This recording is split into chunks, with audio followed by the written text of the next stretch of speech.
Oke, langsung aja kita mulai. Coba bayangkan sebuah sengketa tanah yang kelihatannya sepele, cuma urusan kebun sayur, tapi ujung-ujungnya malah jadi kasus pembunuhan yang disponsori negara. Menarik kan? Di pembahasan sumber kuno kita hari ini, kita akan membongkar sebuah dokumen berusia 3.000 tahun dari Kitab 1 Raja-Raja pasal 21. Kisah ini tuh sumpah mirip banget sama film thriller politik modern. Ada penyalahgunaan kekuasaan, korupsi tingkat tinggi, eksekusi palsu, sampai konfrontasi yang dramatis banget. Jadi yuk, kita lihat gimana sebidang tanah kecil bisa meruntuhkan seluruh struktur moral sebuah pemerintahan kuno. Nah, sebelum kita masuk lebih dalam, coba perhatikan kutipan ini. Apakah engkau telah membunuh dan juga merampas? Ini adalah klimaksnya. Tuduhan langsung yang, wow, tajam banget. Bayangkan Anda penguasa tertinggi, terus tiba-tiba dilabrak dengan dakwaan kosmis di TKP langsung. Ini bukan sekedar nanya soal pembunuhan ya, tapi soal gimana negara memanipulasi hukum demi kepentingan pribadi. Mari kita mundur sedikit dan urai gimana ceritanya sampai bisa ada tuduhan seberat ini. Kita masuk ke babak pertama. Sengketa properti. Kalian tahu kan, peristiwa besar yang mengubah sejarah itu seringnya berawal dari hal sepele. Sama kayak cerita ini. Semuanya berawal dari sebidang tanah, persis di sebelah istana Raja Ahab di Yizreel. Kalau kita lihat kontrasnya, kerasa banget. Raja Ahab datang bawa tawaran yang sangat fair secara bisnis. Sini tanahmu, aku ganti kebun yang lebih bagus, atau ku beli pakai uang. Tapi buat Nabot, wah beda cerita. Dia nolak mentah-mentah. Kenapa? Karena ini tanah leluhur, milik pusaka nenek moyang yang menurut hukum kuno nggak boleh dijual. Jadi ini tuh pada dasarnya pertarungan absolut antara hak pengambil alihan tanah oleh negara versus prinsip moral seorang warga. Terus, kira-kira gimana reaksi penguasa absolut yang hartanya tumpah ruah ini pas ditolak warganya sendiri? Pasti kalian mikirnya dia bakal murka kan? Ternyata dia ngambek. Serius, dia pulang, kesal, mengurung diri di kamar, tiduran menghadap tembok, dan mogok makan. Ya, pria dengan kekuasaan militer tertinggi ini bener-bener merajuk kayak balita yang nggak dibeliin mainan. Teks kuno ini kayaknya sengaja banget menyoroti sisi konyol sang raja yang lumpuh cuma gara-gara satu penolakan sederhana. Dan disinilah keadaan makin gelap. Babak kedua, konspirasi mematikan Izebel. Waktu raja lagi sibuk mogok makan, istrinya, Ratu Izebel masuk. Dia ini operator politik yang sangat dingin dan mematikan. Dia nggak pakai acara kasihan lihat suaminya. Dia malah ngomong sesuatu yang merangkum seberapa arogan dirinya soal kekuasaan. Loh, bukankah engkau sekarang yang memegang kuasa raja atas Israel?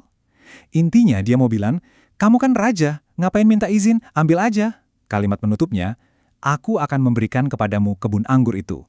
Benar-benar jadi titik balik sengketa perdata biasa ini masuk ke ranah konspirasi kriminal mematikan. Yang bikin merinding dari momen ini adalah pembunuhan ini nggak dilakukan diam-diam di tengah malam. Izebel malah bikin semacam buku panduan eksekusi pakai proses hukum palsu. Rapi banget. Mulai dari memasukkan surat pakai materai raja, terus memanipulasi instrumen agama, yaitu bikin acara puasa buat nyari panggung krisis.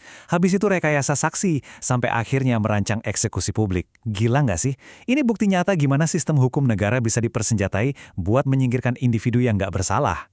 Untuk mulusin rekayasa ini, konspirasi tentu butuh alat yang pas. Di teks kunonya, mereka disebut anak-anak Belial.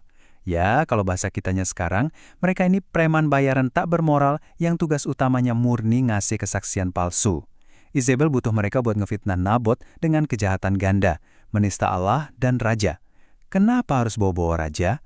Karena kalau statusnya makar kepada negara, hartanya otomatis bisa disita sama mahkota. Sebuah fitnah publik yang brilian, tapi sangat keji. Kalau kita lihat urutan waktunya, ada satu elemen yang lumayan bikin ngeri, kecepatan dan kepatuhannya. Para tetua kota yang harusnya ngelindungin warganya, malah langsung nurut eksekusi perintah tanpa banyak tanya. Surat dikirim, puasa digelar, saksi palsu maju, sistem pengadilan jadi sekedar sandiwara, dan tanpa babi bubu, seorang pria jujur diseret keluar lalu dibunuh dengan brutal. Terus mereka laporan balik ke Izebel seolah-olah habis beres ngerjain tugas kantor biasa. Sekarang kita masuk ke babak ketiga, konfrontasi sang nabi. Oke, Nabot udah mati. Kayaknya mereka berhasil lolos dari kejahatan sempurna ini kan? Ahab bangun, moodnya udah bagus lagi, dan dia pergi ke Yizreel buat ngecek properti barunya. Tapi sejarah membuktikan selalu ada pengawas untuk kekuasaan yang korup. Di struktur kuno ini, peran itu dipegang sama Nabi Elia. Begitu Ahab lagi asyik dan merasa menang jalan-jalan di kebun curiannya, boom! Tuhan langsung utus Elia ke sana. Ini penyergapan ilahi, menangkap basah si raja tepat di ladang berdarah itu. Coba bayangin kepanikan Ahab. Pas angkat kepala lihat Elia, reaksi spontannya adalah, "Apakah engkau telah menemukan aku, hai musuhku?" Dari sapaan ini aja kita bisa ngerasain panik dan rasa bersalah yang luar biasa. Ahab tahu persis apa yang dikerjakan istananya. Dia langsung panggil Elia musuh karena dia sadar betul, Elia hadir bukan buat silaturahmi, tapi sebagai jaksa kosmis yang siap membedah kejahatan negara. Dan pukulan balasan dari Elia ini telak banget. "Aku telah menemukan engkau." Elia sama sekali nggak terintimidasi sama mahkota rajanya. Dia adalah perwujudan kebenaran yang melebrak kekuasaan.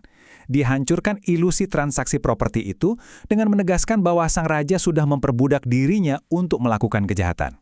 Kekuasaan yang dibanggakan Ahab justru telah memperbudak jiwanya sendiri ke dalam korupsi total. Lalu Elia membacakan vonisnya. Hukumannya sangat brutal, spesifik, dan super grafis. Ini bukan sekedar peringatan ringannya. Anjing bakal menjilat darah Ahab persis di lokasi Nabot mati. Garis keturunannya bakal dihabisi total. Dan Isabel, sang arsitek pembunuhan, dia bakal menemui nasib tragis di dekat tembok Israel. Skala hukuman ekstrim ini diberikan buat menyeimbangkan kejahatan absolut yang udah dilakukan sama negara. Biar pembaca tahu seberapa parah pemerintahan ini, teks sumber kita nyelipin satu penilaian yang pedes banget. Dikatakan kalau tidak pernah ada seperti Ahab, yang begitu tenggelam dalam kejahatan, apalagi terus-terusan dihasut sama istrinya. Ini benar-benar mengunci posisi mereka di sejarah. Sebuah administrasi yang gak cuma korup secara spiritual, tapi juga tega ngebunuh warga sendiri demi lahan kebun. Gak ada ruang simpati sama sekali buat kepemimpinan mereka di sini. Tapi tunggu dulu, ini dia babak keempat dan terakhir kita. Pertobatan yang mengejutkan. Kalau ini sekedar cerita biasa, pasti bakal diakhiri dengan tiran yang langsung dilengsarkan kan? Tapi di sini ada plot twist yang sama sekali nggak disangka-sangka. Setelah dengar ancaman sedahsyat itu, reaksi Ahab justru di luar dugaan. Dia hancur berantakan. Dia robek pakaian kerajaannya, pakai kain kabung yang kasar, puasa ekstrim, tidur di lantai, sampai jalan gontai kayak orang berkabung. Dari raja arogan yang ngambak di awal cerita, tiba-tiba berubah jadi pria yang ketakutan luar biasa akan penghakiman. Ini perubahan publik yang sangat drastis. Dan respons Tuhan? Ini yang bikin kaget. Hukuman mati mutlak itu tiba-tiba ditunda, hanya karena penampilan pertobatan yang nyata. Karena Ahab ngerendahin dirinya, kehancuran total dari dinasti tersebut nggak akan terjadi selama masa hidupnya. Keadilan ilahi seakan-akan mengerem mendadak cuma karena ada penyesalan yang ditunjukkan. Tapi perhatikan detail penting ini. Hukumannya nggak dibatalkan loh, cuma dialihkan. Konsekuensi dari kejahatan berdarah di Israel itu didorong ke generasi berikutnya. Eksekusi keadilan untuk Nabot tertunda, dan malapetaka dinasti itu nantinya bakal jatuh pada anak Ahab. Ini realitas yang lumayan meresahkan tentang konsep pertanggungjawaban di dunia kuno, di mana dosa sang pemimpin malah menimpa anak-anaknya kelak. Dan hal ini bawa kita ke satu pertanyaan buat direnungkan. Narasi sejarah ini sangat membekas di kepala justru karena endingnya nggak rapi. Ahab merampas nyawa dan tanah orang, dia tobat, dapat penangguhan hukuman, dan sisa akibatnya diwariskan ke generasi selanjutnya. Terus pertanyaannya, apakah itu benar-benar sebuah keadilan buat Nabot yang udah mati sia-sia? Ini adalah pertanyaan mendalam yang sengaja ditinggalkan teks kuno ini buat terus kita diskusikan sampai sekarang. Oke, sekian pembahasan kita hari ini. Terima kasih sudah bergabung, dan sampai jumpa di topik seru selanjutnya.